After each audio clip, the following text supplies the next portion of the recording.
Bonsoir à tous, ravi de vous retrouver pour ce nouveau 7-8 Sport. Allez, on passe tout de suite au sommaire de cette édition. 10 mois après son ouverture, le Vélodrome national accueillait un grand prix sur piste. Ce week-end, l'occasion de voir évoluer les espoirs du cyclisme français face aux meilleurs amateurs tricolores. Ils ont entre 9 et 10 ans et ont participé à leur toute première compétition officielle lors du 10e tournoi de judo de Morpa. Nous avons suivi leurs premiers pas sur les tatamis. Si Loïc Perron a franchi la ligne d'arrivée de la route du Rhum ce lundi matin, l'aventure n'est pas terminée pour Tanguy Delamotte. À bord d'Initiative Cœur, le marin versaillais lutte en fin de peloton après une avarie. Évidemment, comme d'habitude, vous le savez, l'essentiel des résultats du week-end en fin d'émission. Mais tout d'abord, place au judo.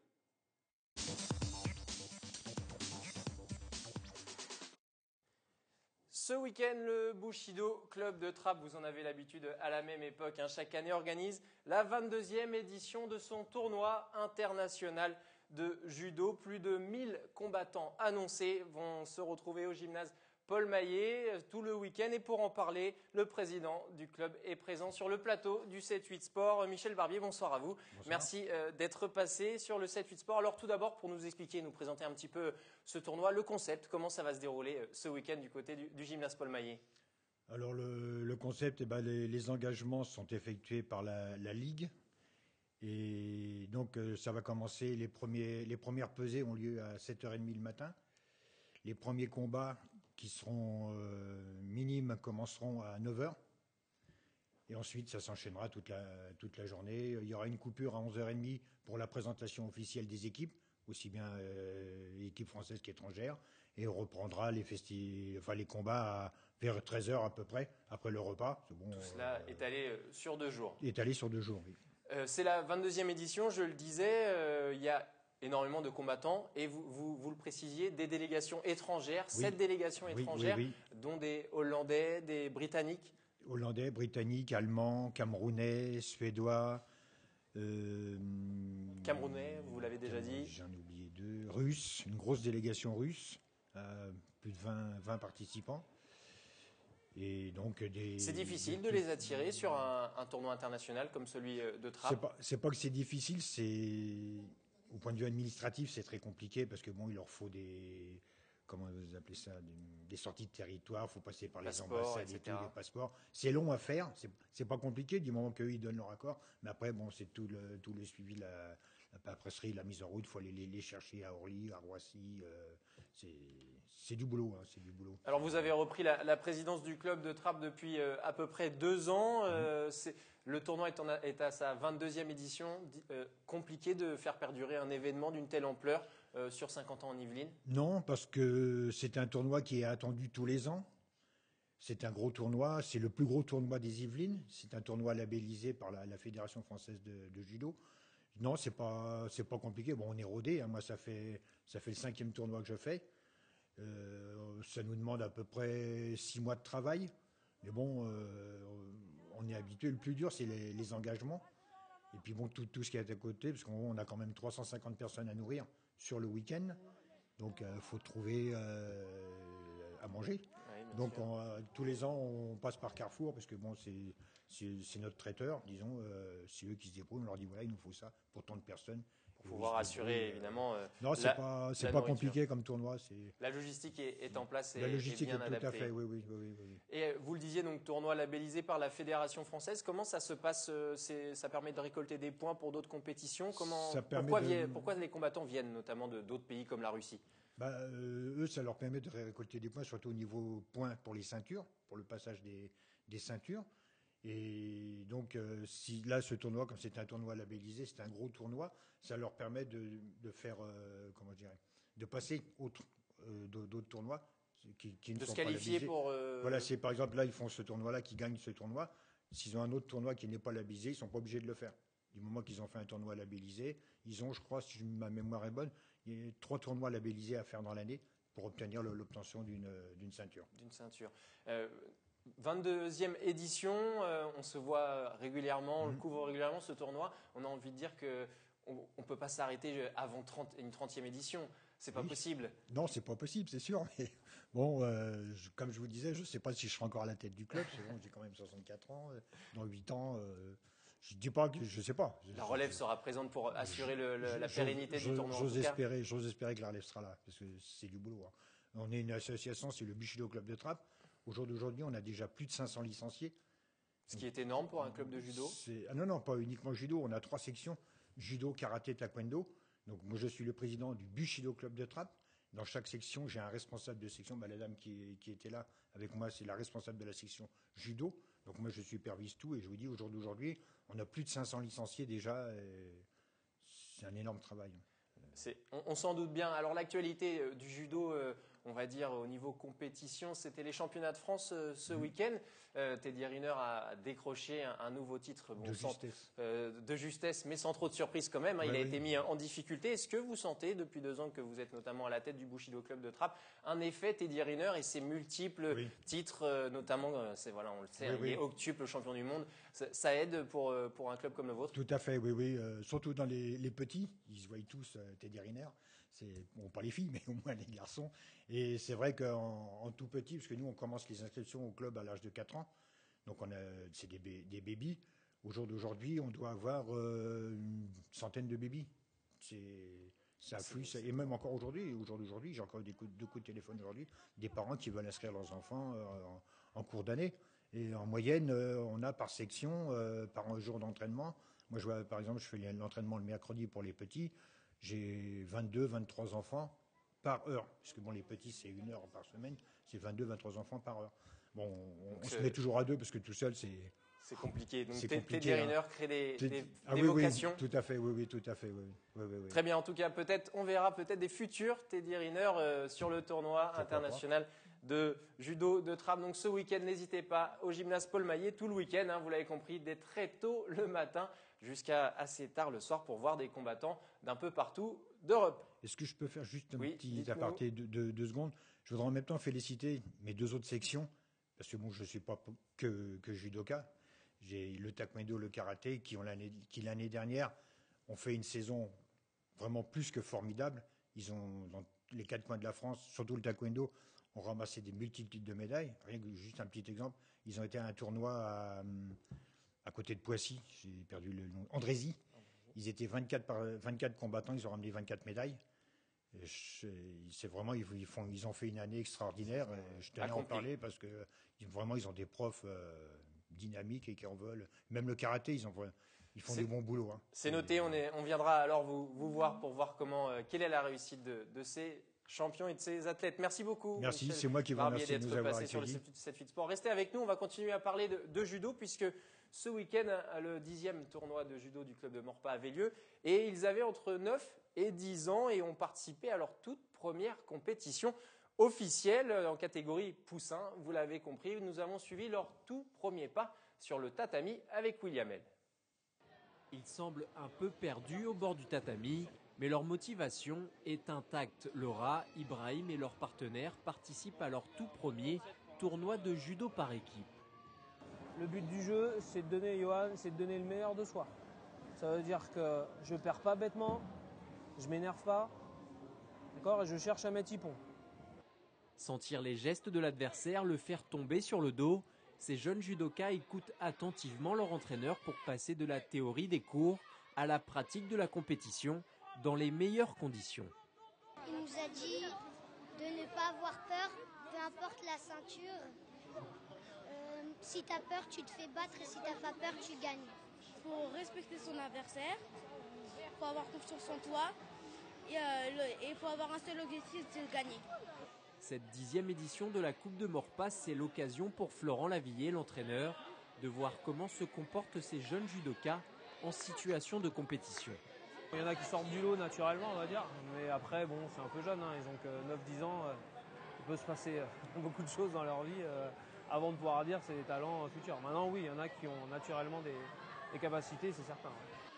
C'est Laura qui entre la première sur le tatami, mais au bout de quelques secondes de combat, elle se fait surprendre et est bloquée au sol. Une première défaite vite rattrapée par Ibrahim. Place-toi bien, juste tu fais attention quand tu vas te coller de ne pas te faire contrer. Tu as très bien combattu. Si ces jeunes judokas découvrent l'environnement d'un combat de judo, comme les expressions japonaises de l'arbitre ou encore le salut au bord du tatami, ils sont déjà très lucides sur leur performance. Mon s'est bien passé. J'ai réussi à le mettre par terre, mais j'ai pas pu enchaîner. J'ai perdu du temps. Vous avez fait votre maximum? Maximum. C'était l'objectif. Qui dit première compétition dit première joie d'un combat gagné, mais aussi première souffrance provoquée par la défaite. Florent, l'entraîneur, les aide à relativiser après les 2 défaites de la journée. Il n'y a pas de point négatif. Ouais, ils apprennent, ils sont déçus, frustrés. Et voilà, et ça prouve qu'on n'a pas rien sans rien. Il faut travailler et puis il faut insister. L'équipe de Laura devra attendre pour décrocher sa première médaille, mais elle sera probablement réconfortée par la victoire de l'autre groupe de judokas de Morpa.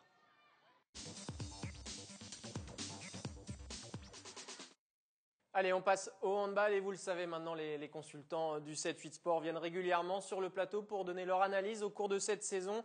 Et ce soir, Alexandre Taillefer, bonsoir à vous, merci d'être là. Vous avez choisi de nous donner votre opinion, votre analyse, votre œil d'expert sur le début de saison des clubs juniors, on peut le dire comme ça, de Montigny et la team 78 handball. On va commencer avec les filles, place aux filles, honneur aux filles. Les féminines de Montigny, habituées du championnat de France des moins de 18 ans, font un début de saison presque parfait, 5 victoires, 1 défaite. Comment vous voyez ça déjà ?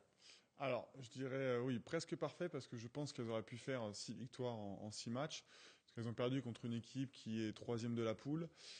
Mais c'était dans un contexte un peu particulier. C'était le dernier week-end juste avant les vacances scolaires. On sait très bien que les enfants, les ados, c'est la fin d'un cycle scolaire, ils sont fatigués. Souvent, cette semaine-là, les profs, ils mettent tous les contrôles la semaine. Donc, c'est un peu compliqué à gérer. C'est à l'extérieur, il fallait gérer le déplacement. Elles perdent de peu. Voilà. Bon, je pense que c'est un match qu'ils auraient dû gagner, mais ça n'aura pas d'incidence sur le classement. A priori, elles finiront premières. De cette première phase. Elles mettent une moyenne de 36 buts par match. Elles sont la meilleure attaque. Elles encaissent une moyenne de 22 buts. Donc voilà, on voit bien que il y a de la marge. Il y a de la marge, une différentielle de 14 buts par match. Il y a de la marge. Une dernière illustration en date, leur victoire ce week-end 34-10. C'était assez facile. Et on vient de voir le classement qui s'affichait. Elles sont premières de leur groupe, évidemment, avec 16 points. C'est une équipe qui est quand même habituée de ce niveau. Donc c'est presque le minimum syndical pour vous de se qualifier pour cette seconde phase? Oui, tout à fait. L'année dernière, elles ont fini première des places 5-6, donc en poule haute. Donc on voit bien qu'elles sont largement du niveau poule haute, et j'espère pour elles qu'elles feront mieux l'année prochaine. Elles feront mieux, en 2015, ça je veux dire. Oui, parce qu'elles sont championnes de France excellence de la saison passée. Il y a des bons résultats chez les jeunes à Montigny, c'est un peu dans l'ADN du club. Mais quel est votre avis sur le fait qu'elles n'arrive pas à passer le cap et aider l'équipe première à arriver en N1 par exemple? Écoutez, ça, je pense qu'il doit y avoir aussi de la politique du club, d'essayer de mettre tout en place pour que ces jeunes joueuses, ces jeunes bonnes joueuses arrivent à rester au club. On a un exemple avec Lou qui reste au club, une arrière-gauche forte du club, mais Victoria, une gardienne de but, elle est partie cette année. À eux de mettre tout en place. Ils ont des joueuses qui sont au pôle, à Châtenay-Malabry, des joueuses qui sont en sélection Ligue, pour qu'ils puissent les garder jusqu'au senior et pouvoir être en N1, puisque en étant en N1, c'est un moyen de pouvoir garder de très bonnes joueuses jeunes pendant encore quelques années avant qu'elles aillent, si elles le méritent, avec des équipes pro. Vous considérez justement que la N1, c'est un petit peu le dernier championnat vraiment attractif pour ces espoirs? Oui, je pense que N1, c'est la réserve des meilleures équipes pro. N2, c'est encore un petit peu limite. Voilà. Si elles étaient en N1, ça serait bien mieux pour garder les meilleures joueuses, et notamment les joueuses qui sont en équipe de France jeune, ça serait, ou junior après, ça serait intéressant pour eux d'être en N1. Alors, des filles aux garçons, on reste quand même chez les juniors. Et là, il s'agit de la team 78 handball, dont vous êtes l'entraîneur, dont on va parler. Une victoire très importante ce week-end face à Paris Galaxy. Vous vous imposez 30-27. Votre analyse de ce match?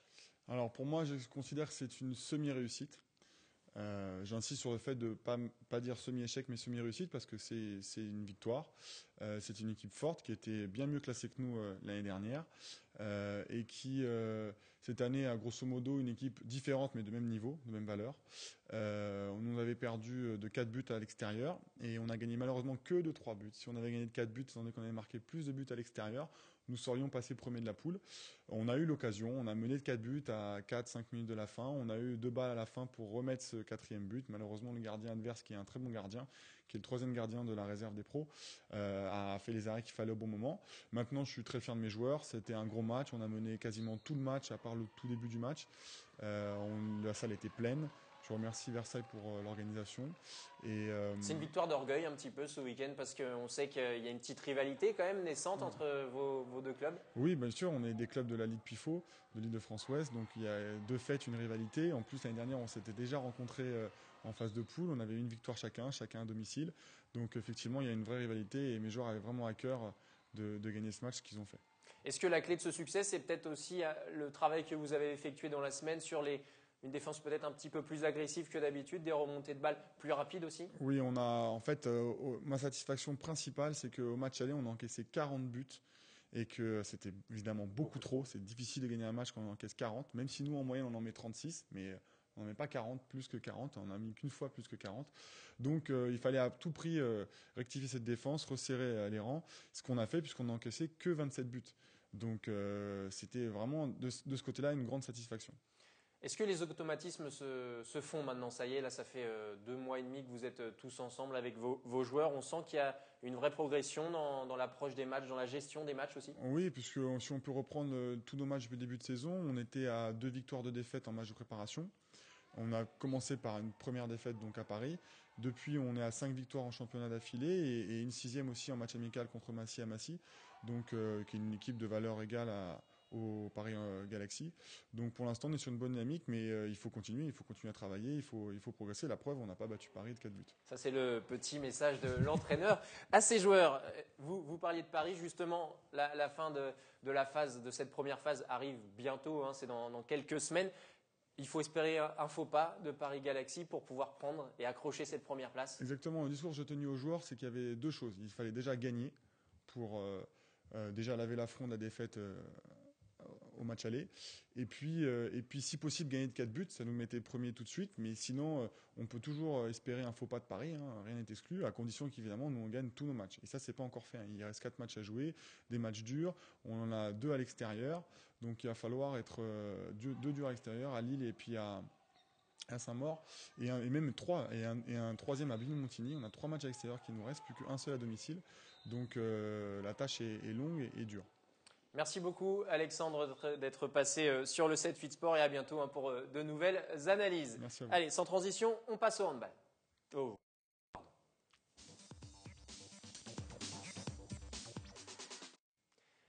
J'enchaîne donc avec le cyclisme. Pour la première fois depuis son ouverture, le Vélodrome national de Saint-Quentin-en-Yvelines accueillait un grand prix sur piste, l'occasion de voir évoluer les espoirs du cyclisme français. Reportage réalisé avec William. Point d'orgue du Grand Prix de Vélizy, ce duel de vitesse entre le champion d'Europe Master du kilomètre Yann Dujarrier et le vice-champion du monde junior de vitesse Sébastien Vigier ressemble à s'y méprendre à un passage de témoin entre 2 générations. Sébastien, je le connais très bien, il y a 2 ans je pouvais me faire respecter. Là ça va être très très difficile, il va falloir être très tactique. On ne sait jamais, on va faire le spectacle de toute façon et prendre du plaisir. Pour la première fois depuis son ouverture, le Vélodrome accueille un Grand Prix sur piste. De plus en plus rares, ces compétitions permettent aux espoirs de se montrer.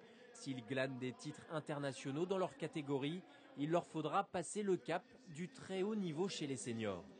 Les jeunes, il leur faut 3-4 ans de maturité pour arriver au niveau des meilleurs. François Pervis, à 30 ans, est resté une dizaine d'années, 8-10 ans dans l'équipe de France, sans être au plus haut niveau et sans briller au plus haut niveau. Donc la maturité arrive très tard et il faut pouvoir avoir cette patience pour pouvoir continuer de progresser. Sébastien Vigier s'entraîne désormais une fois par semaine à Saint-Quentin en Yvelines. Depuis l'ouverture du Vélodrome, il peut côtoyer ses aînés à l'entraînement. Conseil, tactique de sprint, le vice-champion du monde junior profite de chaque instant aux côtés des meilleurs sprinteurs du monde. Ça, on peut changer tout mon entraînement parce qu'avant je ne pouvais jamais aller m'entraîner sur piste, du coup je devais faire mes sprints sur route et tout et c'est pas la même chose. Et faire des belles compètes ici à côté de chez soi, c'est cool. Hein. Pour la petite histoire, la jeunesse l'a emporté sur l'expérience. Vigier s'impose en 2 manches. Et à moins de 100 jours des mondiaux, vous le savez, qui vont se dérouler au mois de février au Vélodrome national de Saint-Quentin en Yvelines. Vous sachez que si vous cherchez Des places à tarif réduit et mises en place pour les habitants de la communauté d'agglomération. Rendez-vous notamment sur la page Facebook Sky Sport pour connaître la date d'ouverture de la billetterie. Sans transition, on passe à la route du Rhum et des nouvelles du marin Tanguy de la Motte, le marin versaillais. Vous savez que l'on suit dans ses épopées, toujours en course sur la route du Rhum 2014. Victime d'une avarie la semaine passée, le skipper d'Initiative Cœur a dû faire demi-tour pour réparer. Tanguy est reparti mais en queue de peloton. Il navigue au milieu des classes 40, mais surtout il est à la bagarre avec Alessandro Di Benedetto pour la dernière place de la catégorie IMOCA. Cela va probablement leur rappeler quelques souvenirs du dernier Vendée Globe. Les deux skippers ont dû avoir l'arrivée sur leurs écrans de contrôle du grand vainqueur de cette édition, Loïc Perron, qui a rejoint Pointe-à-Pitre ce lundi matin vers 5 heures, heure française évidemment, en établissant là le record de l'épreuve en 7 jours, 15 heures et 8 minutes. Allez, on enchaîne avec l'essentiel des résultats du week-end. Elles l'ont enfin décroché. Je parle évidemment de basket et de National 2 pour le compte de la 8e journée féminine. Les féminines de l'Entente Le Chesnay-Versailles ont obtenu leur premier succès de la saison à Arras, 55-51. Malgré cette première victoire tant attendue, le LCV reste 11e de sa poule. À l'inverse, les homologues, leurs homologues masculins vont encore devoir patienter. Chez les hommes, donc, National 3, 8e journée également. Dans un match de bas de tableau complètement fou, le LCV s'incline à domicile face à Barjouville, 97-88. Et deuxième défaite consécutive pour Trappes à Ormes, 67-55. Et vous allez le voir, au classement, pas de grands changements ni de bouleversements en tête. Gennevilliers est toujours en tête et mène le peloton devant Poissy. Dans la deuxième partie du tableau, Trappes reste 7e et le LCV toujours englué à la 11e place. En football, division d'honneur pour le compte de la 8e journée. Versailles a cartonné les Lilas, 4-0. Les Versaillais conservent leur 3e place au classement avec 21 points à 7 longueurs du leader Créteil-Lusitanos. Promotion d'honneur. À présent, la mauvaise spirale continue pour Trappes. Les trappistes se sont lourdement inclinés à Chatou dans le derby yvelinois, 4-1. Les Saint-Quentinois n'ont plus gagné depuis la première journée de championnat et le 7 septembre dernier. Un temps sur le podium, ils sont désormais 8e. En football féminin se jouait le deuxième tour de la Coupe de France ce week-end. Bilan plutôt positif des clubs yvelinois, parmi lesquels Voisin-le-Bretonneux s'impose 5-3 face à Choisy-le-Roi. Montigny n'a pas fait de détail face à Parisis, 4-1. Seule élimination à noter, Versailles, pensionnaire de promotion de Ligue, s'est étrié logiquement, on peut le dire, 6-1 face à Poissy. Handball, National 2 féminine, large victoire pour Montigny à Dreux ce week-end. Les joueuses de Philippe Létrange s'imposent 26-23. Troisième victoire consécutive tout de même, qui permet au club saint-quentinois de se hisser à la deuxième place de sa poule à 2 longueurs du leader Havrais. Ils étaient plus de 1800 à avoir pris le départ ce dimanche matin du Strongman Run France. L'épreuve pour passionnés de courses déjantées se déroulait à Mantes-la-Jolie. Vous voyez les images. Au programme, un circuit de 11 km jalonné de 15 obstacles à parcourir 2 fois. Il faut le dire, la météo n'a pas été très clémente ce week-end, mais cela n'a pas empêché les coureurs allemands de s'imposer, notamment chez les hommes, en 1h46. C'était mon premier Strongman Run, je suis vraiment heureux de le remporter, une première victoire, un grand bonheur, mais on est vraiment épuisé. C'était une course très dure parce que c'était tellement long. Je suis juste partie sans me ménager, donc dans les derniers mètres, je n'avais plus beaucoup d'énergie et je me disais, continue de courir. Et les obstacles devenaient de plus en plus durs à franchir, donc oui, c'était vraiment dur. C'est un serpent de mer au PSG depuis l'arrivée du Qatar aux commandes du club parisien. Quand débutera la construction d'un nouveau centre d'entraînement et surtout où sera-t-il situé? Cette semaine, selon France Football, nos confrères de la presse écrite, les dirigeants parisiens auraient choisi l'endroit idéal pour construire le nouveau camp des loges. Il s'agirait de l'étang du Cora dans les Yvelines. C'est au nord de la forêt de Saint-Germain-en-Laye, un site pour lequel le PSG serait prêt à investir entre 50 et 60 millions d'euros. Mais petit hic, aujourd'hui, l'étang du Cora est réputé surtout pour être un lieu de rencontre renommé pour les échangistes d'Île-de-France. Affaire à suivre. On passe à votre agenda du week-end avant de se quitter. 2 rendez-vous à ne pas rater. Tout d'abord du Muay Thai, c'est la boxe thaïlandaise, deuxième étape du Top King World Series 2014. Un événement donc de Muay Thai réunissant les meilleurs combattants du monde qui aura lieu au Vélodrome. Et oui, ce week-end, début des combats à 17h30 ce samedi 15 novembre. Il y aura aussi du football ce dimanche, Coupe des Yvelines, deuxième tour. Vous pourrez supporter Manille-les-Hameaux à Ardricourt notamment, pour ce qui s'annonce un petit peu comme la revanche du tour de Coupe de France d'il y a quelques semaines, ou encore Trappes à Jouy en Josas et Guyancourt face à Rambouillet. Coup d'envoi des rencontres à 15h ce dimanche 16 novembre. C'est la fin de ce 7-8 Sport. Merci encore une fois de l'avoir suivi. On se retrouve lundi prochain, même lieu, même heure. D'ici là, excellente soirée sur TVFI.